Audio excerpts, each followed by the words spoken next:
qaybtii lixaad sirtii qasriga. habeenkii lixaad Shahrazad waxay bilaawday sheeko kale oo yaab leh. waxay tiri boqorkaygiiyow waxaa jira magaalo fog uu xukumi jiray boqor awood badan.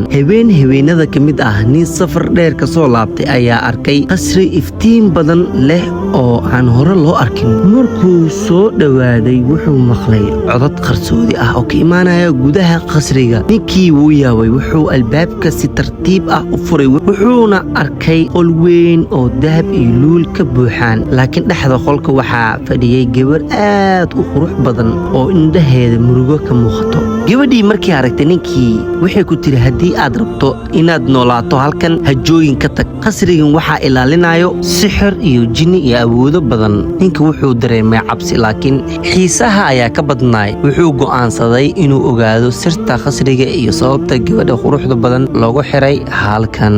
Shahrazad markay halkaas maraysay way aamustay. boqorka wuxuu yiri, maxaa xigay? maxaa dhacay ninka iyo gabadha?